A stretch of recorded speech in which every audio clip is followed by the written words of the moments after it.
Right, ప్రార్థన చేసుకుందామండి. దేవుని తన ప్రేమ చేత మరి యోహాను గారు రాసిన మొదటి పత్రిక కానీ, సువార్తలు కానీ, అపొస్తలుల కార్యం కానీ, లోక సువార్త కానీ, యోహాను సువార్త కానీ, ఇంకా చాలా ఉన్నాయి దేవుని యొక్క మాటలు మీ ముందు ఉంచడానికి.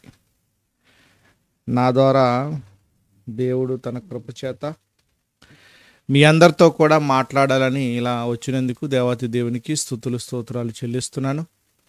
మరి యూట్యూబ్లో మధు క్రిస్టియన్ అని మీరు సెర్చ్ చేసినట్లయితే కొరింథీయులకు రాసిన మొదటి పత్రిక 1 అధ్యాయం నుంచి 8 అధ్యాయం వరకు కూడా ఒక అధ్యాయంలో మళ్ళీ అందులో ఉపభాగాలు ఒక 1 గ్రూప్, 2 గ్రూప్, 3 గ్రూప్ అలాగా మనం విడగొట్టుకుంటూ మనకు అర్థం అవటానికి కొంచెం ఈజీగా ఉంటుందని అలా నేను మీకు చేసి మీకు వాక్యాన్ని అందిస్తున్నాను. ప్రభు ఎంతో సహాయం చేస్తున్నాడు, మీరు కూడా ఎంతో సహాయం చేస్తున్నారు. మరియు సబ్స్క్రైబ్ చేసుకుంటున్నారు. మీరు అనేకులకి షేర్ చేయండి, లైక్ కొట్టండి. దేవుని వాక్యము అందరికీ కూడా పరిపూర్ణంగా ప్రకటింపబడాలి. అది అపొస్తలుల ద్వారా ప్రభువైన యేసుక్రీస్తు ప్రభువు ఇచ్చిన పునాది మీద మనం అందరం కూడా కట్టబడుతున్నాం. కానీ 8 అధ్యాయం అయిపోయింది కదా, 9 అధ్యాయానికి వచ్చినప్పటికీ మొదటి వచనమే స్వతంత్రత గురించి మాట్లాడతారు అపొస్తలుడైన పౌలు. స్వతంత్రము అంటే ఎటువంటి స్వతంత్రము? అది అంటే భారతదేశము వచ్చింది, అప్పుడు మనకి స్వతంత్రం వచ్చింది, మనము పరిపాలించుకునే హక్కు వచ్చింది, పరిపాలన ప్రజాస్వామ్యం వచ్చింది. మనం ఒకళ్ళ కింద లేకోకుండా మనం సొంతంగా పరిపాలించే పరిపాలన, లోక్సభ, ముఖ్యమంత్రి, ప్రధానమంత్రి, మంత్రులు, ఇవన్నీ కూడా ప్రజా పరిపాలన రావటం అది ఒక స్వతంత్రముగా మనం గుర్తించవచ్చు. ఇంకోటి కూడా ఉంటుంది మీకు. సిసలైన స్వతంత్రం ఏంటి అంటే, ఎప్పుడైతే నువ్వు పరలోకానికి దగ్గరవ్వవు, పరలోకములో తండ్రి కుమారుని యొక్క పరిశుద్ధాత్మ యొక్క సహవాసముతో నువ్వు ఐక్యపరచబడ్డావు, అప్పుడు నువ్వు నిజమైన స్వతంత్రుడువు. నిజమైన స్వతంత్రుడువు. ఎట్లా? అది ఎలా సాధ్యం? ఒక ప్రశ్న మీకు చెప్తున్నాను. ఒక భార్య భర్తలో ఉండగా భర్త భార్యను బాగా ఏదిస్తున్నాడు అనుకో, హింసిస్తున్నాడు అనుకోకుండా భర్తను పోలీసులు తీసుకుపోయారు అనుకో, అప్పుడు ఆ చీకట యొక్క మాటల నుంచి ఆమె స్వతంత్రురాలు అవుతుంది. అంతేగానా? ఒకవేళ భార్య భర్తను బాగా వేధిస్తుంది అనుకో, అనుకోకుండా భార్యను పోలీసులు తీసుకుపోరనుకో, భర్త స్వతంత్రుడు అవుతాడు. ఎక్కడి నుంచి? మాటల నుంచి, ఆ చీకటి నుంచి. సిసలైన చీకటి ఒకటి ఉంది, అది మనుషులకి కనబడదు. ఒక శక్తి నిన్ను ప్రేరేపిస్తుంది, ఆ శక్తిని కనబడదు. కనబడకపోవటానికి కారణం ఏంటంటే 2 శక్తులమయని మానవుడు ఇరుక్కుపోయాడు. మానవుడు ఇరుక్కుపోవటమే కాదు, పరిపూర్ణమైన శక్తి ఒకటి ఉంది, నాశనానికి పోయే ఒక శక్తి ఉంది. మీరు ఈ రెండిట్లమయాన్ని మీరు ఇంక్లీ లెవెల్గా మీరు చూసుకున్నట్లయితే నీకు ఏ శక్తి నేను ప్రేరేపిస్తుందో, అసలు నేను క్రీస్తు ప్రభువులో ఉన్నానా, క్రీస్తు ప్రకారంగా నా బ్రతుకు నడుస్తుందా, ఆయన మనసు ప్రకారంగా నేను వర్ధిల్లుతున్నానా, ఆయన ప్రకారంగా నేను జీవిస్తున్నానా, ఆయన ఆలోచన ప్రకారంగా నేను నడుస్తున్నానా అన్నది కూడా నీకు డౌట్ రావాలి. ప్రార్థన సహాయాన్ని తీసుకుని కొరింథీయులకు రాసిన మొదటి పత్రిక మనం వివరించుకుంటున్నాం. ఈరోజుని 9 అధ్యాయానికి వచ్చి ఉన్నాం. మొదటి నుంచి 4 అధ్యాయాలు ఒక భాగం అని చెప్పాను, 5, 6 కూడా ఒక భాగం అని చెప్పాను, 7 నుంచి 16వ అధ్యాయం కూడా ఇది ఒక భాగం అని చెప్పాను. ఈ భాగంలో 8 అధ్యాయం ముగించుకున్నాం. ఈ 9 అధ్యాయంలో మనము వెళ్ళినట్లయితే 9వ అధ్యాయము 1 నుంచి 12 వచనాల వరకు ఒక భాగం అయితే, ఉపభాగం మన గ్రూపులో మాట్లాడుకుంటే, 12 నుంచి 18 వరకు కూడా రెండవ గ్రూపులో మాట్లాడుకుంటే, 18 నుంచి 23 వరకు కూడా మూడవ గ్రూపులో మాట్లాడుకుంటే, 24వ వచనం కానించి 27వ వచనం ఆఖరి వచనం వరకు కూడా 4వ గ్రూపుగా మాట్లాడుకున్నాం. అంటే ఈ మూడో భాగంలో కొరింథీయులకు రాసిన మొదటి పత్రికలో 3 భాగాలని చెప్పాను కదా.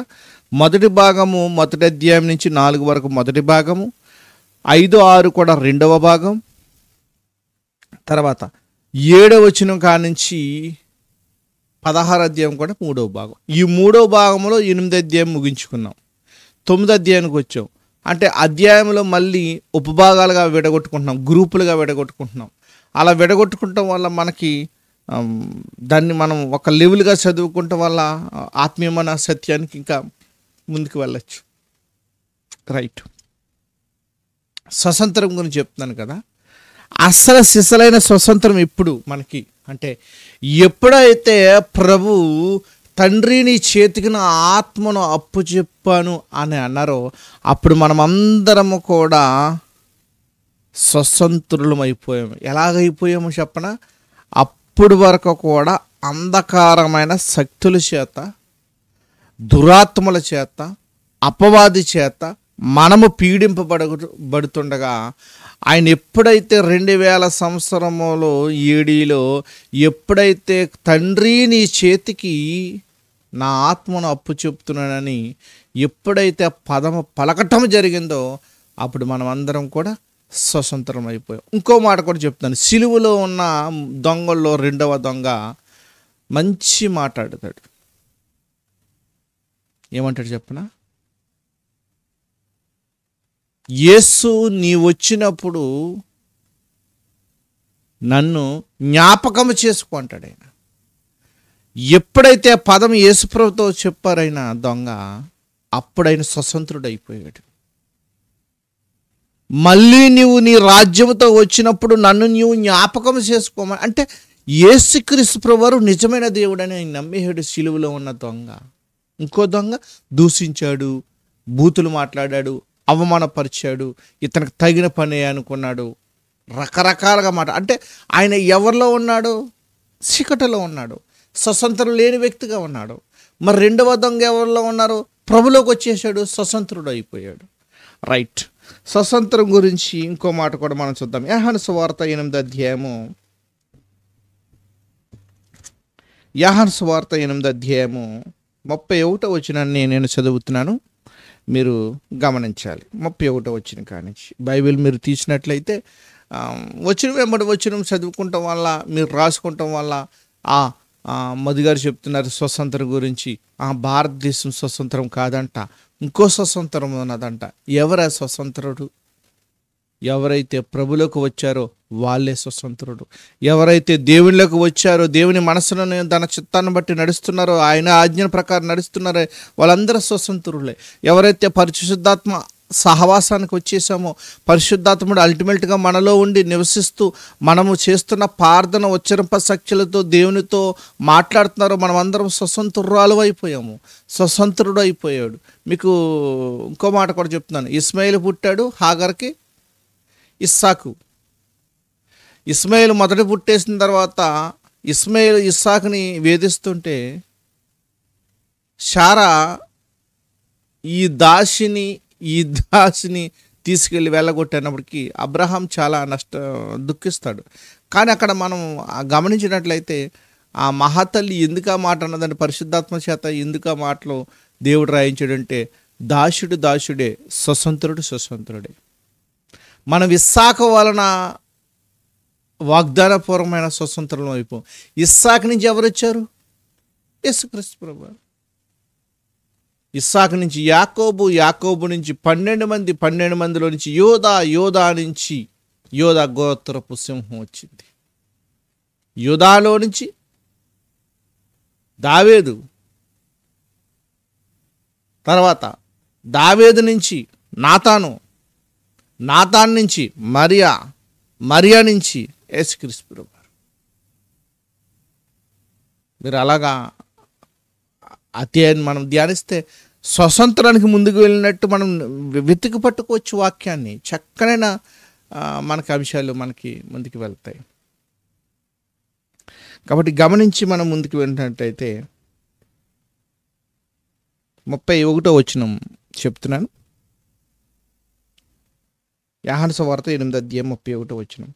కాబట్టి యేసు తన యందు విశ్వాసం ఉంచిన యూదులతో, మీరు నా వాక్యమందు నిలిచిన వారైతే నిజంగా నాకు శిశువులై ఉండి సత్యమును గ్రహించెదరు. అప్పుడు సత్యం మిమ్మును స్వతంత్రులుగా చేయనని చెప్పగా, వారు మేము అబ్రహాం సంతానము, మేము ఎన్నడూ ఎవనికి దాసులమై ఉండలేదే, మీరు స్వతంత్రులుగా చేయబడుదురని ఎలా చెప్పుచున్నావని ఆయనతో అనిరి. అందుకు యేసు, పాపం చేయు ప్రతివాడు పాపమునకు దాసుడని మీతో నిశ్చయంగా చెప్పుచున్నాను. దాసుడు ఎల్లప్పుడూ ఇంట్లో నివాసనము చేయుడు, కుమారుడు ఎల్లప్పుడూ నివాసనము చేయును. కుమారుడు మిమ్మును స్వతంత్రులుగా చేసిన యెడల మీరు నిజంగా స్వతంత్రులయ్యుందురు. పాపం చెయ్యు ప్రతివాడు పాపమునకు దాసుడని మీతో నిశ్చయముగా చెప్పుచున్నాడు. పాపం మనలో ఏలిందండి. ఆ పాపాన్ని తీసివేశారు ప్రభు. ఎలా తీసేశారు? హెబ్రీయులకు రాసిన పత్రిక, దాసుడు నుంచి స్వతంత్రుడుగా మనకు ఎలా వచ్చింది? అర్థమైందా మీకు? అయితే ఎప్పుడైతే ఆదరణకర్తను పంపారో, ఆదరణకర్త మనలోకి వచ్చి, అపోస్తుల్లోకి వచ్చి ఎప్పుడైతే మనల్ని స్వతంత్రులుగా చేసి ముందుకు తీసుకువెళ్తుందో, అప్పుడు మనం అందరం కూడా క్రీస్తు యొక్క స్వతంత్రులం అయిపోయాను. ఆయన స్వతంత్రుడు కదా, ఆయన జయించాడు కదా మరణాన్ని. మనం కూడా మరణాన్ని జయించేవారుగా, పునరుద్ధానంలో పాలు పొందిన వారుగా, ఆ పునరుద్ధానుడగు యేసు మనలోకి వచ్చిన తర్వాత మనం కూడా రెండవ మరణాన్ని జయించేశాము. ఎలా జయించాము? విశ్వాసం ద్వారా జయిస్తున్నాము. ఇప్పటికీ కూడా జయిస్తూనే ఉన్నాము. మరణం మన మీద ఏలకోకుండా ఎవరు మనలోకి వచ్చేసారు? ప్రభు మనలోకి వచ్చేసాడు. అందుకని మీరు హెబ్రీయులకు రాసిన పత్రిక మీరు చూసుకున్నట్లయితే, హెబ్రీయులకు రాసిన పత్రిక మీరు చూసుకున్నట్లయితే 2వ అధ్యాయానికి మీరు వచ్చినట్లయితే 14-15 వచనంకి వచ్చినట్లయితే, కాబట్టి ఆ పిల్లలు రక్తమాంసం గలవారైనందున ఆ ప్రకారమే మరణము యొక్క బలం గలవారిని, అనగా అపవాదిని మరణము ద్వారా నశింపచేయుటకు, జీవితకాలమంతయు మరణ భయం చేత దాస్యమునకు లోబడిన వారిని విడిపించుటకును ఆయన కూడా రక్తమాంసములో పాల్నవాడైన. ఎలయనగా ఆయన ఏమాత్రము దేవదేవతల స్వభావం ధరించుకొనక అబ్రాహాం సంతాన స్వభావం ధరించుకున్నాడు. కావున ప్రజలు పాపమునకు నివృత్తి కలగజేయుటకై దేవుని సంబంధమైన కార్యములో కనికరమును నమ్మకము గల ప్రధాన యాజకుడు నిమిత్తం అన్ని విషయములో ఆయన తన సహోదరుల వంటి వాడు కావాల్సి వచ్చును.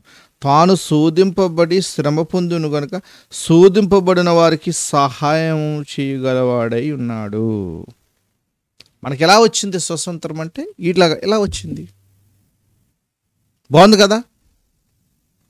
స్వతంత్రం ఎలా వచ్చిందంటే, నిన్ను ఎవరైనా అడిగితే నేను క్రీస్తుని ధరించుకుంటే వల్ల స్వతంత్రం వచ్చింది. ఎందుకని? ఎలా ఉన్నామంట మనం? అపవాది అంటే ఆ ప్రకారమే మరణం యొక్క బలం గనవాలని, అనగా అపవాదిని మరణము ద్వారా నశింపజేయటకు, జీవిత కాలమంతయు మరణ భయం చేత దాస్యముకు లోబడినని విడిపించుటకు. విడిపించాడు ఆయన. అంధకార శక్తుల నుంచి విడిపించాడు, అపవాది నుంచి విడిపించాడు, స్వతంత్రులుగా చేశాడు. ఇప్పుడు ఇక్కడికి వచ్చింది ప్రాబ్లం కొరింథీ పట్టణస్థులకి. అపొస్తలుడైన పౌలు గారు మా దగ్గర ఎందుకు తీసుకోవట్లేదు కానుకలు, లేకపోతే మా దగ్గర ఎందుకు ఈ డబ్బులు తీసుకోవట్లేదని పట్టణస్థులకు ఒక డౌట్ వచ్చింది. ఆయన పిలుపు పట్టణస్థుల ద్వారా తప్ప ఇంకెక్కడ కూడా ఆయన డబ్బులు అంటే ఆ ధనం కూడా ఖర్చు కూడా తీసుకుంటే వేరే వాళ్ళకి, పట్టణస్థులకి, లేని వారికి పంపడానికి ఆయన మాత్రం డేరాలు కుట్టి సొంతంగా ఖర్చు పెట్టుకుని సువార్తను ప్రకటించాడు. ఆయన వృత్తి ఏంటి? డేరాలు కొడతాం. అందులో వచ్చిన డబ్బులతో ఆయన ఉంటూ అద్దె కట్టుకుంటూ సువార్తను ప్రకటించాడు ఆయన. అర్థమవుతుందా? ఇది ఎప్పుడు కూడా మీరు గుర్తుంచుకోవాలి. ఆ కొరింథీలు పట్టణస్థులు కానీ, ఎఫెసులు పట్టణస్థులు కానీ, తెస్సలోనిక పట్టణస్థులు కానీ ఆయన తీసుకోలేదు. ఒక్క ఫిలిప్పీ పట్టణస్థుల ద్వారానే ఆయన ధనాన్ని వాళ్ళు పంపిన కానుకలను తీసుకుని వేరే పట్టణస్థులకి పంపినట్టు మనకు చరిత్ర చెప్తుంది అపొస్తలుల కార్యం. కానీ మనం ముందుకు పత్రికలన్నీ మీరు చూసినట్లయితే రైట్. అయితే మనం కొరింథీయులకు రాసిన మొదటి పత్రిక 9వ అధ్యాయానికి వచ్చి ఉన్నాం. 9వ అధ్యాయం 1 నుంచి 12 వరకు ఒక భాగం అని చెప్పాను. ఆ విషయాలు మనము చూసుకుని ముగించుకుందాం. ఇక్కడ మొదటి మాటని అంటున్నాడు ఆయన, నేను స్వతంత్రును కానా. అంటే మీకు అర్థం చేసుకోవాలి, ఆయన స్వతంత్రుడే. ఎలా అవ్వాడు స్వతంత్రుడు? ప్రభుని అంగీకరించడం వల్ల. ప్రభుని అంగీకరించడమే కాదు, ఆయన అపొస్తలుడు. ఎలా అవ్వాడు ఆయన అపొస్తలుడు? దమస్కు బోర్డర్లో, దమస్కులో నుంచి దేవుడు దమస్కు వెళ్తుంటే కింద పడిపోయినప్పటికీ మహాకాశము నుంచి యేసు ప్రభు, సౌలా సౌలా నీవు నన్ను ఎందుకు హింసిస్తున్నావు, మునికోలున ఎదురుటనుట నీకు సాధ్యమా అన్నప్పటికీ, ఎవడు ప్రభు అన్నప్పటికీ, నీవు నేను హింసించుచున్నా యేసునంటారు. ఎప్పుడైతే ఆయన భూమి మీద కాదు అపొస్తలుడు అవటానికి మహిమ శరీరంగా ఉన్నప్పుడు ఆయన యేసు ప్రభు గారు నేరుగా ఆయనతో మాట్లాడి, ఇక్కడి నుంచి నువ్వు వెళ్ళాలి, అన్యజనులో నేను పంపుతాను, నా నిమిత్తం నీకు శ్రమ కలుగుతుంది, నా నిమిత్తం నీకు శ్రమ కలుగుతుంది, బాధ కలుగుతుంది. మీరు గమనించినట్లయితే అపొస్తలుల కార్యం ముందుకు వెళ్ళినట్లయితే, అపొస్తలుల కార్యముకు మీరు వెళ్ళినట్లయితే, అపొస్తలుల కార్యానికి 9వ అధ్యాయానికి వెళ్ళినట్లయితే, అపొస్తలుల కార్యము 9వ అధ్యాయానికి వెళ్ళినట్లయితే 8వ వచనం, సౌలు నేల మీద నుండి లేచి కనులు తెరిచినను ఏమీ చూడలేకపోయిన కనుక వారు అతను చెయ్యి పట్టుకుని దమస్కులోనికి నడిపించిరి. అతడు 3 దినములు దృష్టి లేనివాడై అన్నపానం ఏమి పుచ్చుకొని ఉండును. 3 దినాల అన్నం ఏమి లేదంట. 10 దమస్కులో అననీయ అను ఒక శిశువుడును. ప్రభు దర్శనమందు అననీయ అతన్ని పిలవగా అతడు, ప్రభువా ఇదిగో నిన్నాను. అందుకు ప్రభు, నీవు లేచి తిన్నని దనబడిన వీధికి వెళ్ళి యోదాను ఇంట తర్షి వాడైన సౌలు అనువాని కొరకు విచారించుము. సౌలు అంటే సౌలు, క్షమించండి, పౌలు అని చదివాను, సౌలు అని. అందుకు ప్రభు, నువ్వు లేచి తిన్నని అనబడిన వీధికి వెళ్ళి యోదావాని ఇంట తర్షివడైన సౌలను అనువాని కొరకు విచారించుము. ఇదిగో అతడు ప్రార్థన చేయుచున్నాడు. అతడు అననీయ అను ఒక మనుషుడున్నాడు. లోపలికి వచ్చి తను దృష్టి పొందినట్లు తన మీద చేతులుంచుట చూచి ఉన్నాడని చెప్పును. అందుకు అననీయ, ప్రభువా, ఈ మనుషుడు యెరూషలేములోని పరిశుద్ధులకు ఎంతో కీడు చేసి ఉన్నాడు. అతని గురించి అనేకుల వల్ల వింటిని. ఇక్కడ నీ నామమును బట్టి ప్రార్థన చేయవారిని అందరినీ బంధించుటకు అతడు ప్రధాన యాజకుల వలన అధికారము పొంది ఉన్నాడని ఉత్తరం ఇచ్చాను. అందుకు ప్రభు, అంటే యేసు ప్రభు, నీవు వెళ్ళుము, అన్యజనుల ఎదుటను రాజుల ఎదుటను ఇశ్రాయేలు ఎదుటను నా నామము భరించుటకు ఇతడు నేను ఏర్పరచుకున్న సాధనమై ఉన్నాడు, పుట్టినట్లో పాత్ర అయి ఉన్నాడు. ఇతడు నా నామము కొరకు ఎన్ని శ్రమలు అనుభవింపవలనో నేను ఇతనికి చూపుదునతో చెప్పును.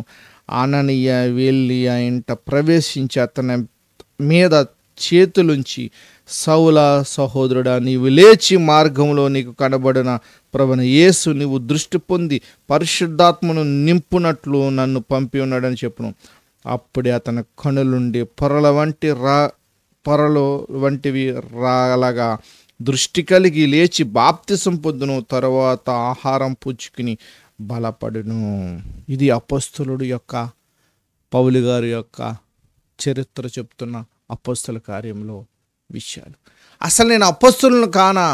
ఎందుకు వచ్చింది ప్రాబ్లము? కొరింథీయులకు రాసిన పత్రిక 9వ అధ్యాయంలోను ఆయన వీళ్ళ దగ్గర నుంచి ఏమి తీసుకోవట్లేదు. తర్వాత ఆయన అపొస్తలుడా కాదా అని ఒక డౌట్ వచ్చేసింది ఆయనకి. తర్వాత ఆయనకి చాలా చాలా విధమైన ప్రశ్నలు వేస్తే నిజంగా ప్రశ్నలన్నిటికీ కూడా ఆయన సమాధానం చెప్తున్నాడు. నేను రండి కొరింథీయులకు రాసిన మొదటి పత్రిక 9వ అధ్యాయానికి రండి, ముగించుకుందాం. నేను స్వతంత్రులను కానా, నేను అపోస్తలులను కానా, మన ప్రభువైన యేసును నేను చూడలేదా, ప్రభునందు నా పనికి ఫలము మీరు కారా, ఇతరులకు నేను అపోస్తలులు కాకపోయినను మీ మట్టుకైన అపోస్తలులై ఉన్నాను, ప్రభునందు నా అపోస్తలత్వమునకు ముద్రగా ఉన్నవారు మీరు కారా. ఏంటయ్యా, మనం అందరం క్రీస్తువారం కదా, ఆత్మను పంచుకున్నాం కదా, పరిశుద్ధాత్మను మీరు అందరూ పొందుకున్నారు కదా, ఇప్పుడెందుకు మీరు ఇలా మాట్లాడుతున్నారు? అసలు మీరు నేను ఎలా కట్టాను మిమ్మల్ని, మీరు ఎలా మాట్లాడుతున్నారు నాతోటి? సంఘం పాడైపోతుంటే సంఘం నుంచి వచ్చే ప్రశ్నలు ఇవే. సంఘం పాడైపోతుంది అప్పటికే, పరిశుద్ధాత్ముడు వాళ్ళలో నుంచి దూరం అయిపోతున్నాడు అప్పటికే. అరే, మొదటగా మిమ్మల్ని ఎంత బాగా కట్టానే, నేను నాటి తిని అప్పులు నీళ్ళు పోసు నువ్వు వృద్ధు కలగజేసిన వాడు దేవుడే, కానీ మాలో ఏమీ లేదు, మాలో ఏమీ శక్తి లేదు. పరిశుద్ధాత్ముడే యందు మీరు శక్తి కలిగి ఉన్నారు. ఓ కొరింథీ పట్టణస్థులారా, ఆయనకి వేసిన ప్రశ్నకి ఆయన రాస్తున్న జవాబు ఉండేది. నేను స్వతంత్రును కానీ, మనం అందరం స్వతంత్రులం అవ్వం కదా. ఆయన రక్తం చేత మనమందరం కడగబడి ఆయన రక్తం యొక్క అడుగుజాల మనమందరం నడవటం వలన మనమందరం స్వతంత్రులం అవ్వం కదా. ఎందుకు వచ్చింది ఈ డౌట్ మీకు? నేను అపోస్తలుని కానా, రెండవ ప్రశ్న. మన ప్రభువైన యేసును నేను చూడలేదా, మూడవ ప్రశ్న. నా పనికి ఫలం మీరు కారా, మీరే కదా నా పనికి ఫలము.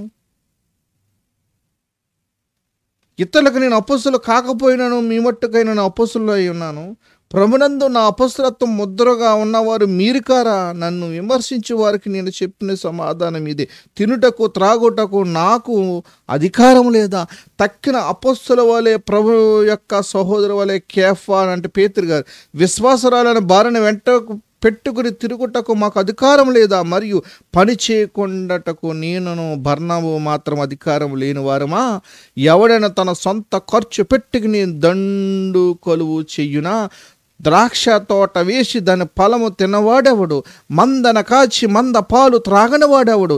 ఈ మాటలు లోకాచారను బట్టి చెప్పుచున్నాను, ధర్మశాస్త్రం కూడా వీటిని చెప్పుచున్నది కదా.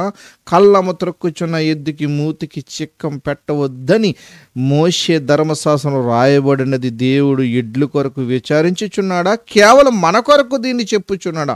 ఆవుడు మన కొరకే కదా ఈ మాట రాయబడి. ఎలాగైనా దున్నువాడు పాలు పొందునను ఆశతో దున్నవలను, కళ్ళం త్రొక్కువాడు పంటలో పాలు పొందునను ఆశతో త్రొక్కింపవలను.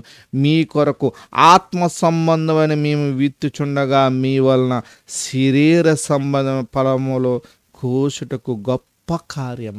ఆత్మానుసారంగా సంఘాన్ని స్థాపించాం కదా. ఆత్మలో మీరు దినదినము అభివృద్ధి పొందాలి కదా. అరే, మీరు ఎందుకు మళ్ళీ శరీర ప్రకారంగా నాకు క్వశ్చన్లు వేస్తున్నారు? ఎప్పుడైతే శరీర ప్రకారంగా ఎప్పుడు వస్తాయంటే అపవాది వాళ్ళకు వచ్చేసింది అనుకో, ఒకసారి వెలిగింపబడిన తర్వాత పరిశుద్ధాత్ముడు వెళ్ళిపోయిన తర్వాత వాళ్ళు భ్రష్టులు అయిపోయారు అనుకో, శరీరకరమైన మాటలే వస్తాయి. ప్రార్థనకు చోటెవరు, వాక్యం చెప్పడానికి చోటెవరు, అంతే. అలా వచ్చేసి అలా వెళ్ళిపోతారు, అలా వచ్చేసి అలా వెళ్ళిపోతే మనం అలాగే పోతాం. గమనించి 1 నుంచి 12 వరకు కూడా ఈ మాట, ఒక్క మాట నేను చెప్పేసి నేను ముగించేస్తాను. ఆ మాట ఏంటంటే మనము స్వతంత్రులము. ఆ మాట ఏంటంటే మనము దాస్యం యొక్క కాడి నుంచి విడిపింపబడ్డాం. ఆ మాట ఏంటంటే సాతాన్ నుంచి విడిపింపబడ్డాం. ఆ మాట ఏంటంటే నీవు నేను కూడా స్వతంత్రులమవ్వాం. భారతదేశం స్వతంత్రం రప్పించలేదు మంచిదే, అంతకంటే స్వతంత్రంలో ఉన్నాం. చావైనను మరణమైనను ఏదైనాను ఏ విషయమైనను మనము ఆయన పత్రిక అయి ఉన్నాం, ఆయన పత్రిక అయి ఉన్నాం. కొరింథీయులకు రాసిన 2వ పత్రిక 3వ అధ్యాయంలో మీరు ఈ మాట చదివికి ముగించుకుందాం. 1వ అధ్యాయం 1వ వచనం, మమ్మల్ని మేమే తిరిగి మెప్పించుకుని మొదలుపెట్టుచున్నామా? కొందరికి కావలసినట్టు మీకైనను మీ వద్ద నుండైనను సిఫార్సు పత్రిక మాకు అవసరమా? మా హృదయముల మీద రాయబడి ఉండి మనుషులందరూ తెలుసుకునిచు చదువుకునుచున్న మా పత్రిక మీరే కారా. రాతి పలక మీద సిరాతో రాయబడక మెత్తని హృదయం అనే పలక మీద జీవము గల దేవుని పరిశుద్ధాత్మతో మా పరిచయం మూలంగా రాయబడిన క్రీస్తు పత్రిక ఉన్నారని మీరు తేటపరచుచున్నారు. క్రీస్తు ద్వారా దేవుని ఎడల మాకిట్టి నమ్మకం కలదు. ఎవరంట? మనము క్రీస్తు పత్రిక ఉన్నారని మీరు తేటపరచబడుచున్నారు. క్రీస్తు యొక్క పత్రిక ఉన్నాం. క్రీస్తు మనలో ఉన్నాడు. క్రీస్తు ప్రభువారు పరిశుద్ధాత్మను మనలోకి పంపించాడు. ఆదరణకర్తను పంపించాడు. దేవుడు మనలో ఉన్నాడు. వాళ్ళ యొక్క అన్యోన్య సహవాసం మనతో ముడిపడి ఉంది. మనం వాళ్ళతో ముడిపడి ఉన్నాం. అప్పుడు మనం ఏమవ్వంటే స్వతంత్రులం అవ్వం. ఇంకా దాస్యమనే కాడి కింద ఉన్న సహోదరులను విడిపించవా సువార్తను చెప్పి అనేకులకి నీకు మాదిరిగా ఉంచవా. ఇంకాని ఎప్పుడు చేయగలవు నువ్వు ఈ పని? నిన్ను కూడా ఒక పాత్రగా వాడుకుంటాడు. అపొస్తలుడైన పౌలుని ఎలాగైతే దేవుడు ఒక పాత్రగా వాడుకుని 14 పత్రికలు రాసి ఆ పత్రికల ద్వారా నీతో నాతో మాట్లాడుతున్నాడు పరిశుద్ధాత్ముడు. ఈరోజు నీతో నాతో కూడా మాట్లాడే మాట దేవుడు ఒకటే, నువ్వు స్వతంత్రుడువు. చీకట్లో నుంచి ఆశ్చర్యకరమైన తన వెలుగులో నుంచి నన్ను పిలుచుకున్న తన గుణాతిశయములను ప్రచురపరిచే యాజకైన రాజులైన సమూహం మనం. ఆయనతో మనం నిత్యము ఏలబోతున్నాము. ఆయన మనలోకి వచ్చేసాడు, మనం ఆయనలోకి వచ్చేసాం. ఈ వాక్యాన్ని మనం మనస్ఫూర్తిగా అంగీకరించాలండి. మంచి మాటలు వినండి, షేర్ చేయండి, లైక్ కొట్టండి. దేవుని యొక్క పరిచర్యలో నాతో కూడా పాలు పొందుకుని మనము మంచి పందుము, మంచి పరిగెట్టు వారంగా ఉండాలని ఇంతటితో ఈ మాటలు ప్రభు నామమును బట్టి ముగిస్తూ దేవుని యొక్క విస్తారమైన కృప మీ కుటుంబాలందరికీ కూడా తోడు నీడై ఉండడం గాక. ఆమేన్. తలలో వంచి ప్రార్థన చేసుకుందాం. మమ్మల్ని మిక్కిలిగా ప్రేమించిన మా పరలోక తండ్రి, నీ ఘనమైన శ్రేష్టమైన నామమును బట్టి నిన్ను స్తుతించుచు, గణపరచుచు, నేను మహింపరచుచు, నీ కృపచేత తండ్రి మమ్మల్ని బలపరుస్తావని, నడిపిస్తావని, కొనసాగిస్తావని, కృప చూపుతావని యేసు పరిశుద్ధమైన నామమును బట్టి అడుగుచున్నాను నా పరమ తండ్రి. ఆమేన్. అందరికీ వందనాలండి. Thank you all.